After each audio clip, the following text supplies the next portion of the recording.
etc. We can go on with excuses, but we are here this evening. So I want to say thank you very much for those of you who have chosen to join us. Sorry, tonight.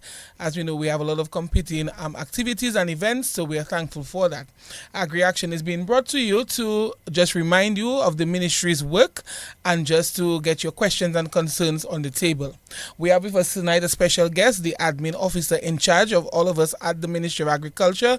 We have Mr. Ryan Ansem, Permanent Secretary. Good evening, Mr. Ansem. Good evening to you, Petra, and good evening to all the listeners. I want to say a special good evening to the farmers and the fisher folks and all the agro-processors. But I also want to say special good evening to the Honorable Minister, Roye, and Honorable Defoe and Honorable Lakia. And so good evening to all the technical people that are listening. And I'm happy to be here to provide the information to the general public. All right, so great, fantastic. Now, the sad part is we only have 1 hour. Yes. So we are going to be running, not because we want to, but because I've been chastised. I have 60 minutes, and they'll be cutting us off after the 60 minutes. They have paid programming. Wow. Okay, I have been told that about 3 times. All right, so thank you, Louis. Thank you, Permanent Secretary. Just to look back at 2024, in a nutshell, 1 minute, 2 minutes, how was it for the ministry in terms of our deliverables, etc., execution? I just want to say we had a very good year in that we've seen an increase in production. One may say they have not seen an increase, but the statistics that we are getting, we've seen an increase in the Musa species, the plantains, and in bananas. So we've seen an increase in these production systems. We also seen an increase in our root crops. And so we're very satisfied with the platform that we have set from 2023, and some people don't like us to speak about Maria. It's 7 years, yes, but remember, Maria destroyed our fruit trees, and we are now getting back to rehabilitate the systems and our boats and our slipways. And so we've set the platform. We've done some investment, and I will speak to that later. So I think 2024 was a very satisfactory year. We had the youth symposium. We also had a very good, successful recognition ceremony of our fisher folks. So I believe, and what I can say is, 2024 I've seen some excitement in the farmers, and especially the young people and the women. See some excitement that people are excited to go back into agriculture, and for me that is satisfactory. Okay, so great to hear. I just want to say it also. Just quickly, what about, we keep on saying about vegetation was destroyed, Marie, etc. What about the psyche of the farmers and the fishers? Was that also impacted? And would that also contribute to the little lag we had? Well, I believe some assistance we've given to the farmers. A recent study conducted by the World Food Program and also FAO, we had a lot of displacement. Farmers left the farm, they go into tour guiding, into the tourism sector, farmers, and so we are now seeing the farmers are coming back. And that is important to note. After Maria, especially in the rural areas, most of our farmers, they got displaced, and they sought some alternative employment in the construction sector, in the tourism sector. And so that had a little impact. But what we are seeing now is, through our investment program and our deliberate attempt to attract farmers and to select the farmers, and not only inviting farmers, but we're looking at commercial production where farmers can see it as a business, agriculture as a business. And so we are seeing that. And as I said, 2023, 2024 was to lay that platform, and I'm saying that we are now propelling for the sector to take off. All right, so great. So with that, now we've laid that foundation, as you said. We're going to just look at some of the productive sectors and some of the areas of concern, and maybe focus, I should say, not concern. The Emergency Agricultural Livelihoods Project you just alluded to in terms of assistance to farmers. What will be our focus this year come 2026 fiscal year? Well, before I go into what we're going to do 2025 and beyond, I know we're pressed for time, but just to give, it's always good to give a little history. The project was approved in 2018, and 98. Well, first we had $67.8 million approved, and through negotiation, we also get a $9.7 million CIRC, that is called Contingency Emergency Fund, that is really in response of COVID. And then we are now negotiating, that is in the final stage, to get a further $21.8 million. And that is basically in response of the food crisis. As you know, we went through a food crisis, the wars in Ukraine and affecting supply chain, and we're in final stage of getting $8 million. And so that has helped us tremendously. So 8 million EC, 21 million, 8 million US, 21 million EC. Right. Additional. So additional. We're counting about 90 million or so. Right. All right. So quickly we've spent about 70% of 100 million, sorry, and that is basically it's fair to say that we've spent $70 million in the agricultural sector thus far, and we are now remaining $29 million to spend. Significantly, that will help some of the investment that we have to make. And so we've done some restoration of our livestock structures, and building pens, resilient pens. What is significant about it is not just building the animal structures, but building it more resilient and really adhering to the codes, to the building codes. And so that is tremendous for us. Another area is that we've supported our fisher folks. As you know, the boats and engine were destroyed by Maria, and so we have restored 106 engines, and we are now going into four-stroke oil, which is basically adhering to the resilience strategy of the country. So you're saying the 106 engines have been distributed to fishers? To the fishers, beneficiaries. Mm-hmm. Yeah. So those I'm waiting for boats itself, vessels themselves. Mm-hmm. Well, yeah. Initially, the project, we had 50 boats to build, and we say, okay, there are other fisher folks, I should say, in that case, 54. So the boats have right now we are doing 54 boats, and that will go to beneficiaries. That is basically people that their boats were destroyed, and so we have good news, in the sense that we have 5, I would say, expert boat builders, and they are engaged in building 54 boats. We have Mr. Femin from Sufuye, Dublin from Massac, Jonathan Joseph from Collio, and Bertley Carrot from Layu, and Aki. So these boat builders, in my mind, they are experts, and they are building resilient boat. They are basically 21 feet by 6 feet and 21 feet by 8, and then you have a 22 by 8 feet. And so these are the size of the boat. So we are building larger vessels and more resilient vessels. Is there a reason why? Because they sound really, 21 feet boat sounds really big, massive. Well, in the sense that if you're building better, and you're building more resilience, and the whole aim is that we want the fisheries subsector to contribute more to our gross domestic product, and then we really have to get bigger boats if you want more fish to land. We really some may say we need trawlers and bigger boats. All right. But that is for another conversation, really and truly. All right. So that covers the Emergency Agricultural Livelihoods Project in terms of livestock, the fishery sector. No, but I really want to speak about this is what we're talking about, the restoration of the crop sector. I just want to mention that we've spent significant amount of money. You're talking about $18 million restoring our crop subsector. And that involves giving inputs, fertilizers, and planting materials. And basically, we are saying 4,563 farmers are benefiting. and we've restored close to 5,000 acres of land.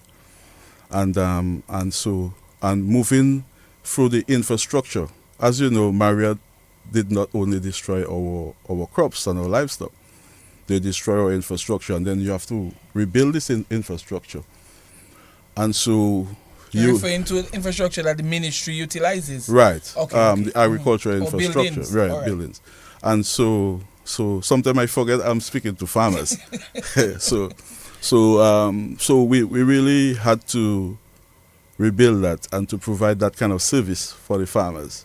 And part of it, you would well know that we've signed some contracts. Yes. You were part of that, and the public would remember that we signed to build a brand new abattoir. I think they costing about $6.6 million. Indeed. And that is in the Layu area. And that abattoir basically will I believe, it will do 1,000 birds per hour. And so we're really asking for the broiler farmers to invest in poultry production, and we specifically targeting broiler farmers. And as the minister indicated, we are looking for at least 20 broiler farmers to be producing a minimum of 5,000 birds, which means that you have to be slaughtering 1,000 birds a week, and that basically is part of an import substitution program. Because do you know what is the import bill? Yes, I do. I really do. It's upwards of 20 million at this point. Oh well. Yeah. So it's we complain about in all the meetings that we are having. Right. So you're correct. It probably passed 20 million. Already is just for chicken, as we locally say it, and so that's significant. And if we can cut on the import bill, that is money in the pockets of our farmers. So, Mr. Ansem, coming back to something you mentioned, commercial farmers, is it 5,000 birds per cycle? Per month. Per month. Per month. So we want you to be slaughtering 1,000 birds every week. So you provide that to the abattoir weekly? 1,000 live birds. Well, what we're saying is minimum. Oh. So we're saying 20 farmers minimum. So if we get more, if they're farmers, and that's an area you want farmers to invest. Are farmers showing interest? Yes, we're doing the assessment. What we've seen is that because we don't have the abattoir right now, farmers are going into converting their broilers into layers. So we have to get them back on board. Another issue is while we're on livestock, is that some assessment that we've made, we say farmers are saying the cost of feed is too high. And what we have done, and we have to big up our minister. He's been pushing that, and we must give him the credit. He's been the champion in agriculture, and I speak of Minister Roy, that show that foresight and that vision, and initially what the project had to do basically is to buy animal feed.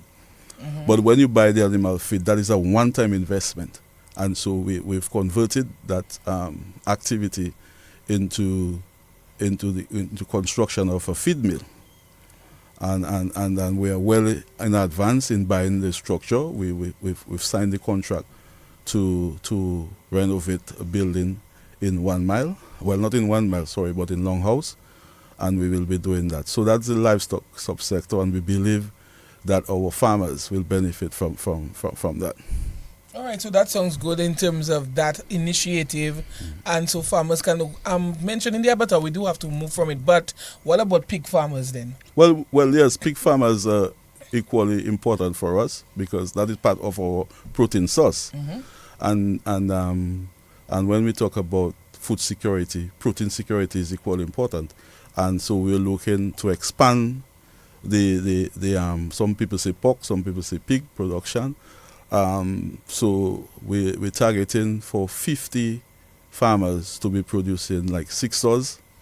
So if you're a farmer and you're interested, we're looking to expand. And some farmers have benefited from and before I was going to say the World Bank project, but I need some farmers are saying it's the World Bank project. So we need to say the project is the Dominica Emergency Agriculture livelihood, climate livelihood project. We say livelihood project. We say deal crep for short.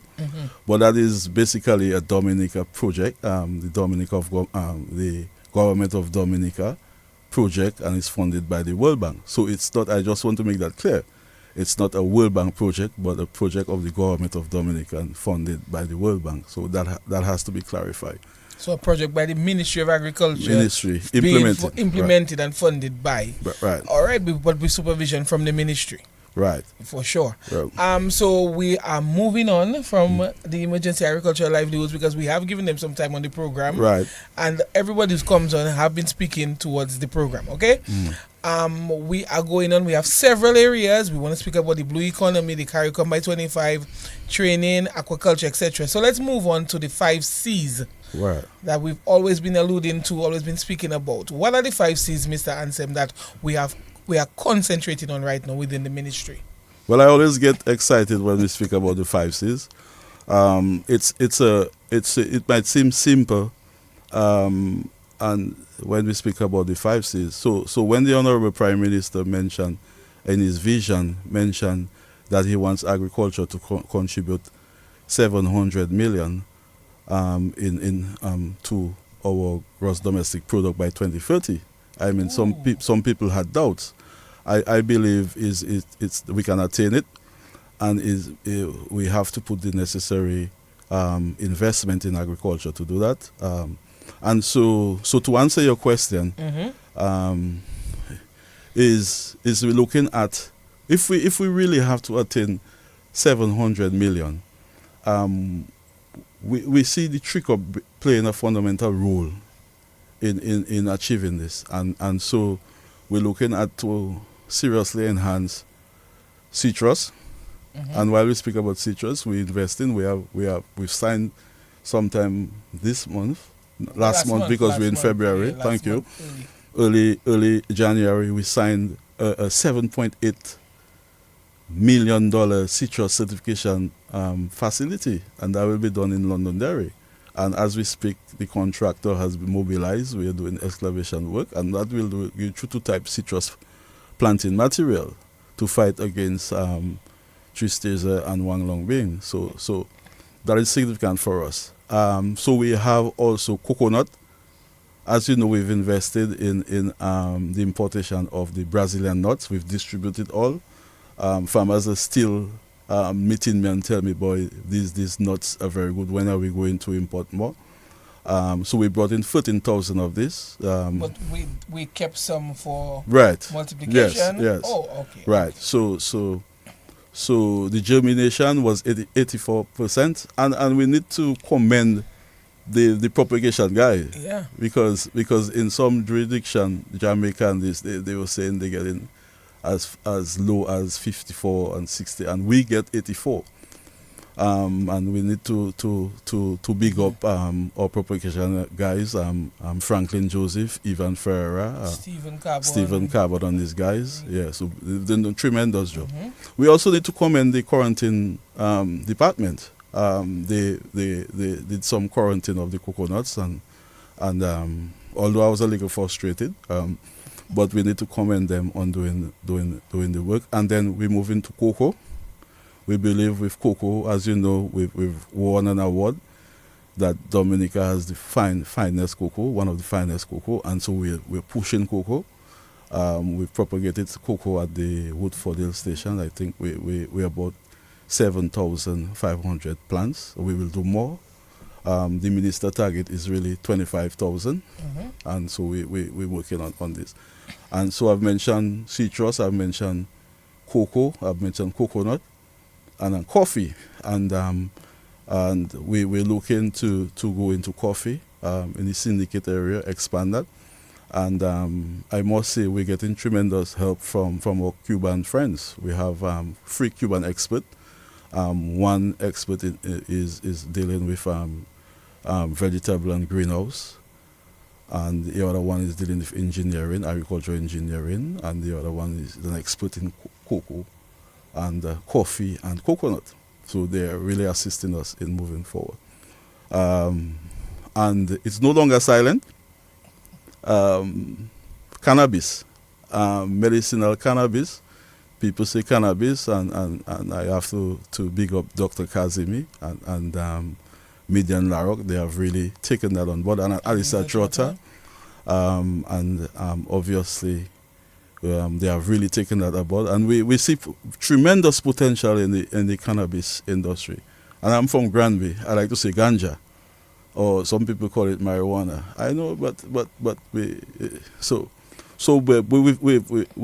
I believe there's tremendous potential for us in Dominica, or soil type, or rainfall. We some people say we are lit, but being lit means that you've learned the mistake of other countries, and moving forward, you'll get all the best practices. And I believe I'm very excited about it. I believe we will benefit from it in terms of meeting our GDP. Ganja or medicinal marijuana is the way to go. To it's a serious potential in the medicinal cannabis. Yes, So these are our 5 C's. We had a workshop last week. I think they were very animated. Yes, and the next step is to see how we can put the legislative framework. I believe we have a draft, and to put a board in place, an authority that can regularize the licensing, and we see, and we're planning to have a big symposium in March, the early part of March, and to invite all the experts and people to fund this. All right. So it's not anything external to Dominica. We are taking it ourselves, localizing it, and making it work for us. Yes, I mean, Okay. we have as I said, Dr. Kazimi and the other guys really taking that and pushing that, and coming out from the little technical working group we had. I see excitement, and not only the Ministry of Agriculture. We invited other ministries and other stakeholders, and we're looking to push it. All right. So that sounds like the 5 C's have covered, but we would want to ask then, in terms of preparation is being done, but distribution of these materials to farmers. Do we have timelines? Do we have set deliverable? Well, as we speak, distribution is going on, and Franklin would provide that announcement. So we have distribution, and the propagation unit will provide some announcement. As you know, these trick up need to be boarded, and so it's a process. As we speak, we're importing the scion material. In Portsmouth, we're doing 100,000 rootstock. Presently, we have 100,000 rootstock of citrus, and we're in the process of importing. If we've not, I believe that's on its way already, to board. Some people say board, some people say graft. To these so we're going to do an initial 50,000, and so the farmers can, in the next 4 months, we'll have 50,000 citrus seedlings to distribute to the farmers. But quickly, I know we're pressing for time, but we also need to speak about the bananas. Yes. We brought in 45,000 plantlets, tissue culture plantlets, 30,000 bananas, and 15,000 plantings. And we not only we bring in the planting material, we also bring in inputs to support the establishment of these bananas. We're also providing some support. We fungicide and oil for the management of black stickatuka. We're still battling with this, but we will work with the farmers. Right now we have private farmers doing their own spraying, and so we want to equip them and train them further for them to do a more effective job on that. All right, but so I know the cost to the ministry is very significant. Do the farmers pay cost price for these plants, the seedlings, these materials? Well, that is very important to mention, Petra, and we have to understand. And I remember Blandford telling me these for citrus plants would cost about $30 to $40, and we're selling that at $10. And I will give you a joke. I think I'm the only one. Well, I shouldn't say the only one. I think the ministers, they've always told me to give the farmers the planting material free. You are the accounting officer. You have to make some money, but just to say that we're looking to see how best we can give the farmers this planting material free, and that is the minister's policy. To give the and we are giving, that's why we are giving the potatoes free this year. If you take in 5 bags and more, we're giving you the potatoes free, and that is basically to push the production of white potato. All right, so we're saying that's why we want you to be understanding of that and not have it just kept in your backyards or kept somewhere and they need to go in the ground, basically. Yes. All right, we're moving quickly. It's already 7:33. Wow. Yes, exactly. Mhm. Wow, indeed. The blue economy. We have seen Honorable Defoe. We've made strides. Where are we right now with the blue economy and everything related to fisheries? We can cover that in one nutshell because we do have some other areas to cover. Well, I would really leave the blue economy for the expert, Yes, Honorable Defoe. But Mhm. just to mention, we've made some trial, and when we talk about the blue economy, we're talking about the ocean space and all the economic potential in the blue economy. Significantly for us, what we've done is that we've, as you know, we've have a sperm whale reserve, sorry, and we're looking, we're way advanced in terms of the legislative framework for that.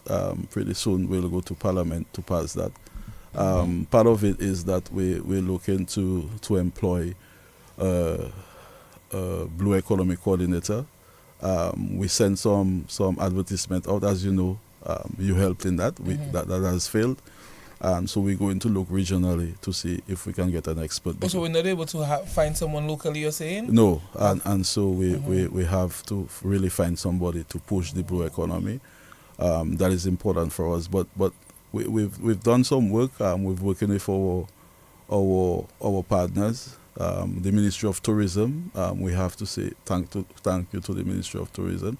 We've worked together to see how we can explore the possibility of making more money from the blue economy. We're talking about sports. So marine, okay. Yeah.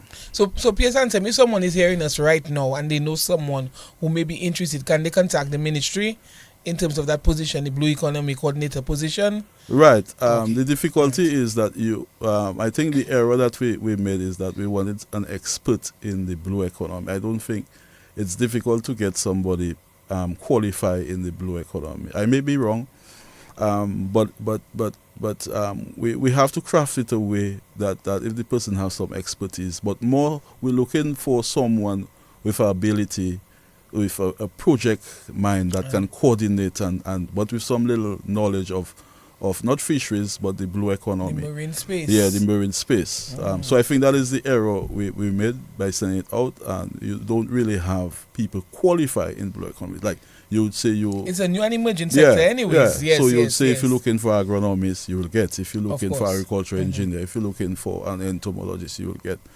And so we're working with our partners, like the OECS, CARICOM, FAO, to see if we can. But that is high on our priority, to have somebody to work with us. Okay, speaking of entomologists, etc., we just want to touch on the tissue or the laboratory at Portsmouth in terms of the plant lab, just for want of a better word, the science and agriculture complex.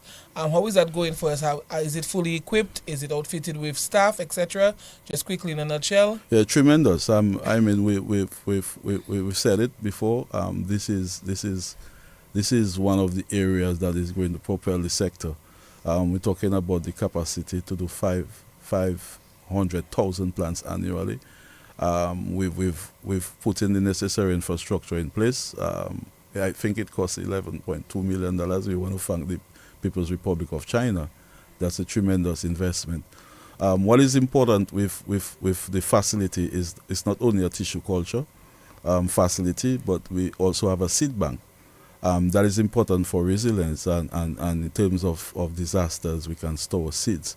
We have Mr. Trevor Douglas, soon to be Dr. Douglas, as the manager. We're in the process of putting the other staffs, germplasm, officer, field officer, laboratory technician, and assistant laboratory technician. But nevertheless, the lab itself has been doing some work.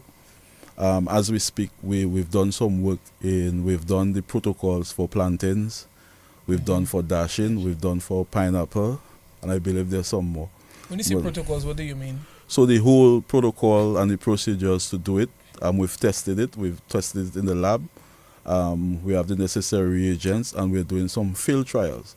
So you do it in the lab, but then you have to grade out what we say winning and hardening. You have to win it and then harden it in the conditions to see how. So best suited. So that means Right. we have over 5 crops so far. Then. Yes. So it's only okay. So we're making strides. Right. Okay. So we've dealt with that.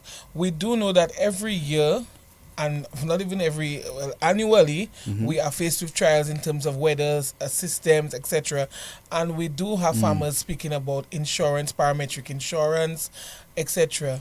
Have we made any strides with that? I know Creed had a pilot project, and Right. from that, have we done anything? I know hurricane season is not near, but have we done anything in that aspect? Well, we've over I think a year we've been working with an insurance company.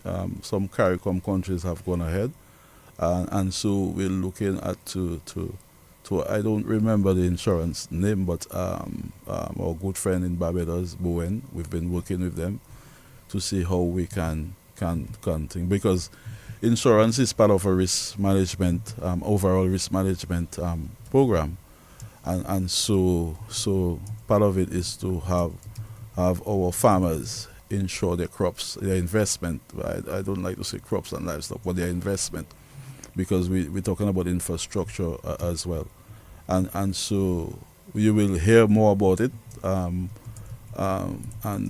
Once we can sign the agreement with the insurance, the name just don't come to my head right now, but we're having some discussion with them to insure. Well, in the insurance, but I mean the CARICOM did launch the regional is the Regional Economic Agricultural Insurance Program, REAP. Right. So I think that would overarch any other thing. So we're saying the CARICOM is backing us, and we ourselves are looking forward to that. Right. So farmers can get more information on that. Do we have somebody, a focal point in place? Well, Kian Stevenson has been our focal point, and then we'll have him provide some more information. All right, so he should be a guest sometime later this year. Right. P.S. Ansem, we have not even touched on women in agriculture. Yeah. The time? Yeah. Okay, we're trying to make it work. We're rushing, I know. We need a tour of 2 to 3 hours to speak about agriculture. We gotta tell that to DBS tonight. Yeah. Women in agriculture, PS and SEM. I know our farming population, we speak about the age of the farmers, but we focus on gender. In terms of that aspect of agriculture, farm labor, how do you see us navigating that?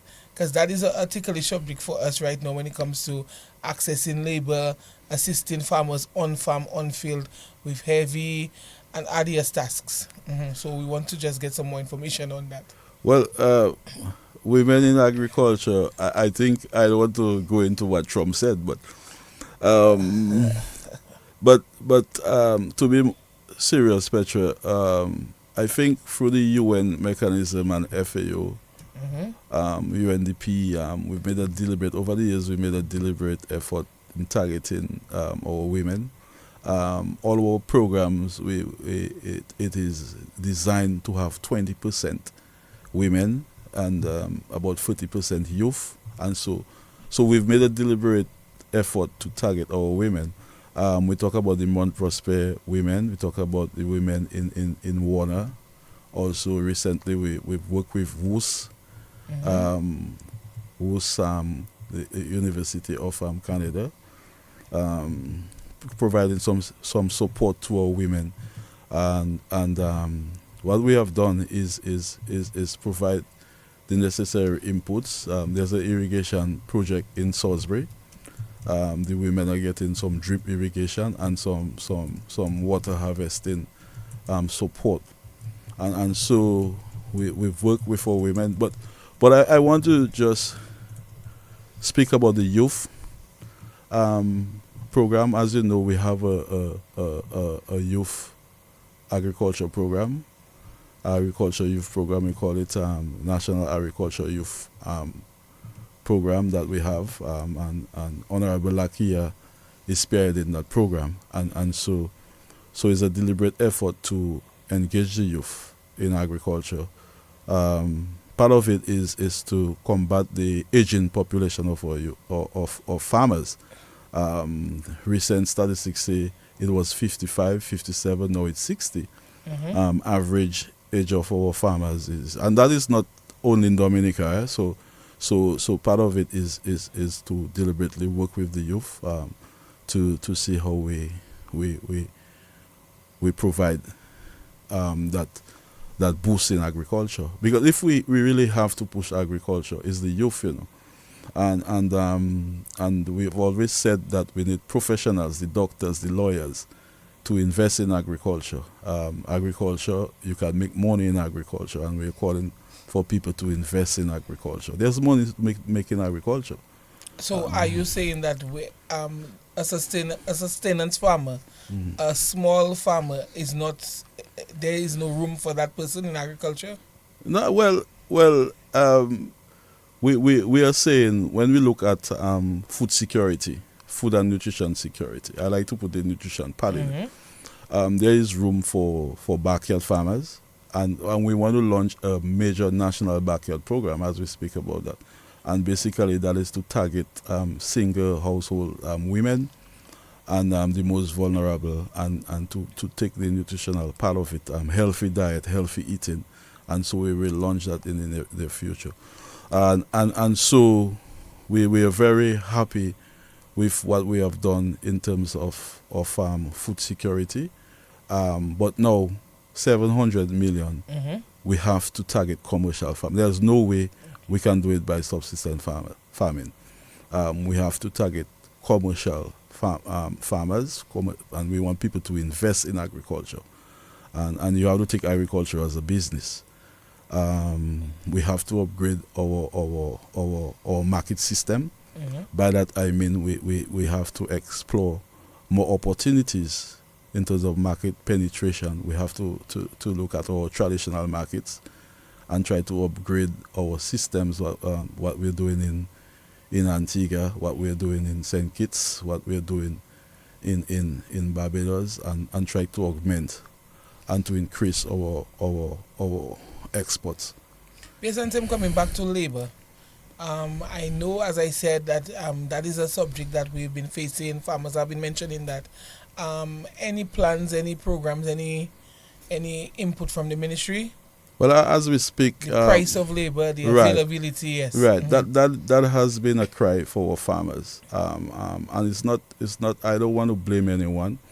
We rely on the Haitian migrant, and I'm not targeting any particular migrant. I'm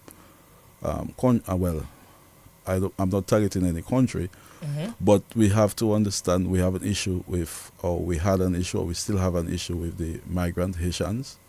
And so we're trying to regularize it. And part of it is we've worked with stakeholders to put what we call a farm labor policy in place. And we have a draft, and we're working with our stakeholders, the Ministry of Labor and Ministry of National Security. And that strategy is threefold. We're looking to have a farm migrant component, and when we speak of it, we're not only targeting Haiti, we're targeting countries, all countries. It's open to all countries, and it will be something similar to what happens in Canada. So it's basically will come for a period of time, and we're also looking at how we involve entrepreneurs to form gangs and train people to help in the farm. And so it's not just only migrant, it's a holistic approach where we're looking at to solve the labor problem. But it's a serious issue. The farmers are complaining, and the cost, not only the cost, but the availability of labor. Can you believe you have 13 acres, 20 something acres, and you cannot get labor. And we've heard the cry, and we're working on a farm labor policy to regulate this. Okay, so speaking on farm activities, just so quickly, equipment. When we look at tillers, those sort of equipment, do we have any plans for that? I mean, I know we've been doing. Just for you to elaborate on that, please. Yes, we'll be getting some support from the Chinese mission. We're talking about some tillers and tractors as we speak. That it's on its way to Dominica, and so we will be supporting the farmers with tilling services, and so that will provide some support for the farmers. Okay, Pierce and Sam, I'm not rushing you. I'm just looking at the Well, clock. so that is basically. Well, go ahead. Okay, we will. We normally have partners such as other line ministries, organizations, just name it, FAO,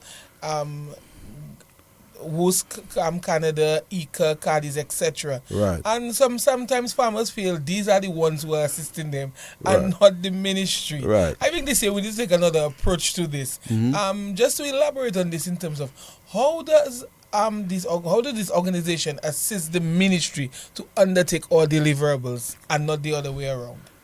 Well, it's how we sell it, and I say we. I don't want to say I'm part of it, but it's how our extension and I have to say we. And so we have to change our mindset because this organization are partners and they are supporting the ministry program.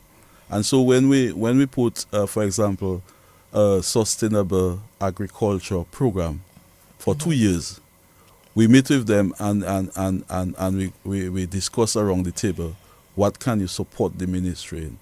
And even the organization, they shouldn't be saying is a well. I wouldn't call names. To be frank, I wouldn't call names. Whatever, yes. But basically, they are here. But we are thankful for them. We have to say thanks to the FAOs, the CADI, the ICA, the WUS, the UNDPs, and things. We are thankful for them because the support, especially the technical support. And while we are here, we want to thank again the People's Republic of China because the resources, the infrastructure we've done in 1 mile is tremendous. We're talking about the vegetable seedlings that we're providing for schools and our farmers, the greenhouse technology. This support our program. So when we speak about import substitution program, and we want to reduce the importation of vegetables. I really want to speak about it because it's affecting agriculture, our farmers, because we import. I always say, why do we have to import leafy vegetables? And some people say, but you are the permanent secretary, why don't you stop it? But with the whole advent of WTO and SPS, you have to tread carefully. But I've always said, me being an SPS expert myself, I've always said, why are we importing leafy vegetables in the country? Leafy vegetables like lettuce, cabbage. I think we can produce these things. And that is the way I think we have to go. And we are implementing a project supported by FAO where we're going to look at high-end vegetables, the cauliflower, the broccolis, the tomatoes, the bell pepper. And we can produce this. We can produce this in greenhouse. And we're getting some support, again, funded by the World Bank under the Deal Crep project to bring in some greenhouses. And another component of the program is not only greenhouses, but we bring in some technology. We're going to provide some hydroponics, and transfer that technology to our farmers. So for agriculture to succeed, so it's not the hard physical infrastructure. We really have to bring in the technical and the technology in agriculture. And for agriculture to advance, we really have to do the research, and we have to bring in the technology, because there are better ways of doing things. Speaking of agriculture in terms of research, etc., our staff contingent right now, would you tell anyone that looking towards a career, building a career, etc., that agriculture, there is room for them in agriculture when it comes to the various professions that one may want to get engaged in and to go, study higher education, etc.? Well, surely there's tremendous opportunities in career in agriculture. We're talking about um, pest and disease diagnostic, pathologists, entomologists. We're talking about data, information. I mean, now we talk about drones. So these are all technologies that you can go. It's not the basic being an extension, but the career. Though we're talking about the tissue culture lab, you need people that study biochemistry and all of that. Like so agriculture is not just cutlass and thing. Agriculture has evolved. I mean, the technology. For you can take a drone and have a drone to diagnostic pests and even spray chemicals, and so that's the advancement that we're talking about to organic and alternative pesticides. So you need chemists to do the necessary chemical testing of this thing, because I always said bay oil, we have not fully explored the potential of bay oil. I mean, we bring in oil to spray black sigatoka. I mean, in the past we've done some research, it worked very well. So we need to advance this research and technology going to be very important. So it's important. So Shane, I guess we are not taking any calls tonight. We yeah. didn't focus on the calls because of the timeline, Yes. honestly. Right. Because I mean, I know the But I callers, hope people are listening. Yeah, they because always listen. We'll hear okay. tomorrow. All right. I've got some commentary. That's why I'm asking you certain questions. All right. Yes, That's yes. good. That's good. One of the things one person even asked that I didn't even want to raise, but now that you mentioned it, can someone really make money from agriculture just doing vegetables? Because he has some land and he wants to quit his job and go into agriculture in terms of leafy, like short-term crops. That is his focus. Like, he doesn't want to get Right. bored in doing one thing. So I'm saying they ask about programs, about opportunities, etc., training. So I know we had to focus on the hard pan. Speaking of that, PS, you mentioned infrastructure briefly, but have the staff been really happy in terms of the infrastructure developments and the improvements that we've made? Let's say for the Northeast Farmer Service Center, etc. Well, yes, we've but I want to answer your question about can quit his job. I cannot tell the individual to quit the job, but I can say agriculture is a job itself, and there's money to be made in agriculture. For example, if you want to go into vegetable, if you have two greenhouses producing tomatoes or bell pepper, man, that's tremendous. You can make money out of that. What we have to improve is the market systems. So you've always heard that we need to produce consistently. And so if we have more people engaged in producing and look at a market-led approach in terms of our production, that will benefit. So the infrastructure that we've done, as you know, we've moved from the Botanical Gardens to the DBMC building. We went back home. That is an agriculture house.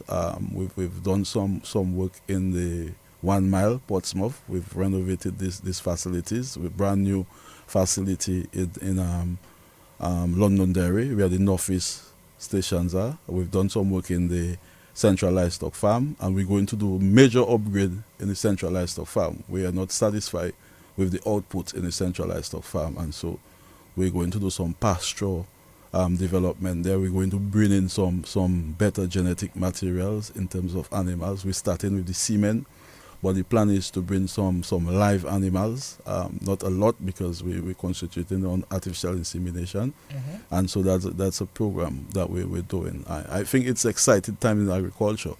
I feel excited. Don't you feel excited, Petra? Yes, a little tired sometimes, but I feel excited. Yes, I think, and we want to It's a lot, you know. It's Yeah. really a lot, but it's people's livelihoods. Right. So you do have to take that into account. But we want to thank the staff.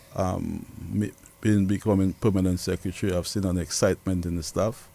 In everything you'll have some. I don't want to say bad apples, but in everything you'll have something. But in generally, we can say we have some excitement. Well, there's some people you can never please, no matter what you do. Right. So I mean, that's just a given in life. I myself sometimes am miserable to you, so I'll say that on the air. Well, I will admit that. we get accustomed to this. But just to say, I know the time is coming, but just to echo the call, Petra, that we have to support our farmers, and so we're asking the general public to support local, eat local, and eat what you grow and grow what you eat. But before you continue that, though, PS, one might say, because supermarkets have been reaching out and saying they are not able to get commodities. So what do we say to farmers? Well, we go out on the field, the cabbage is rotten, and the supermarket cannot get cabbage. They cannot get cucumbers. They cannot get lettuce. And we go out on the field, and you're amazed, you're in shock. So what do you say to farmers, please? Well, that is what we want. We've worked with the farmers in terms of cost of production. Sometimes a farmer tell you, I want $1.50 for a pound of, and then it basically is 40. The cost of production to produce it is 40 cents. So we will continue to work with the farmers, but the long-term goal is to have a more sustainable production system. Involving Dexia? Well, Dexia, Ministry of Trade, and we have to big up Dexia and the Ministry of Trade. And as we speak, farmers Dexia has fertilizer, so the price has been reduced, and so support Dexia. So Dexia will continue to provide that service. Various formulations? The various formulation. Okay. I don't have it there with me, but just to say that they contact Dexia. They operating at the Portsmouth Longhouse packing house, and then in Roseau, and so we want the farmers to support Dexia, and so eat local. We want you to purchase local. We want you to eat local. Both protein, your meat, we don't have the abattoir right now, but we anticipate in July, August the abattoir will be fully operationalized, and because when you support local, you're investing in the country. And then, as I mentioned, we also want to say that we're going to support school agriculture. That is important. We want to big up the Ministry of Education. That is impressive. We're talking about 45 or more of the primary and secondary school have school feeding program. Yes. We want to help them to augment their school gardens. And a big up to the Food and Nutrition Council. Right, and so and the PTAs. And we need to do more. We want them totally to stop buying this rice and macaroni, and so we want to help them to build their school gardens and engage the farmers and those that don't have the land space. Their technology, you can plant in bags, you can plant. So there's a lot to do in agriculture. As I said, I'm excited. We will not do everything in 1 year. But we are very, very happy with the foundation that we have set and the investment that we're doing. Quickly, Petra, we only speak about agriculture, but the linkages, I only speak about the linkages. We speak about international airport, we speak about the marina, the cable car, and all of these things. We may say, okay, it's not agriculture led, but the linkages in that, with these things come to fruition, I believe they will. There's more people in Dominica, and when people come, people eat food, and so we don't see this investment isolation. The 5-star hotels, if they want our food, our experience, and then we're going to sell this the brand, the nature brand, the organic brand. People don't like to say organic, but the natural brand. We really have to sell Dominica for that, and then it's tremendous potential in agriculture. So we're talking about an international airport.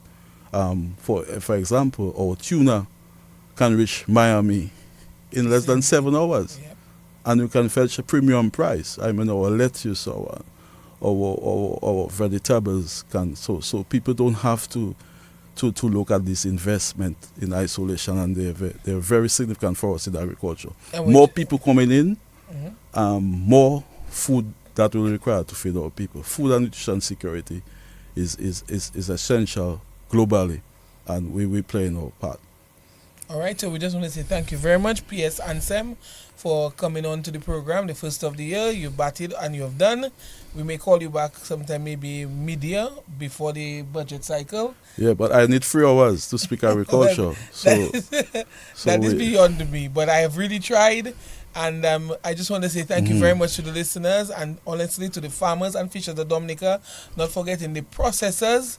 I mean, without the farmers, they would be nowhere. So I know they're thankful. Right. So Petra, you see my notes. So yes, you see, I saw your so dossiers. it's just one page. Yes. So Okay, we just want to say Carnival is around the corner, and we want to encourage the vendors to buy local so they can sell local. We have our dashing chips, our sweet potatoes, just name it, our fish slabs, seasonings, herbs and spices, and all the condiments, all the confectionaries people want to go back with, because I am hearing that the anticipated crowds are going to be bigger. Some people are not going to Trinidad, as you know. They're not comfortable. That's for want of a better word. That in Trinidad as they would be in Dominica. Dominica is the real mass. It's the safe mass. Well, and the it's crime the secure situation. mass. Well, it's our sister island. But we're just saying, you don't have to go to Trinidad. You can come to Dominica. Right. And I mean, all the bands are sold out. That means people are coming. And that means food will be being sold, and we don't want to give people the chips and chicken, okay? And anything that you've heard that you want some more clarification on, you can speak with your extension officer, you can speak with your fisheries liaison officer, you can come to the office, you can get more information.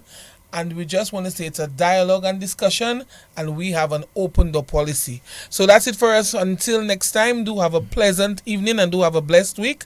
Thank you very much. God bless everyone. Yeah, thank you, Mr. Dilford, and thank you to our listening public, and thank you, DBS. Thank you again.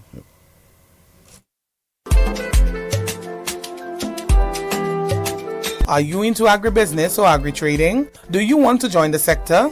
Are you looking for guidance?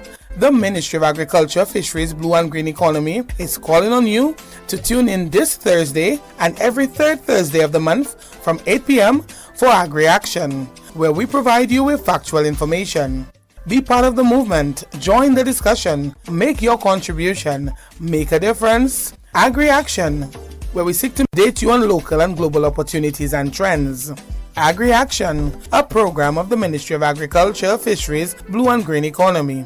Join us right here on DBS Radio and via our social media platforms. AgriAction, where agriculture comes to life.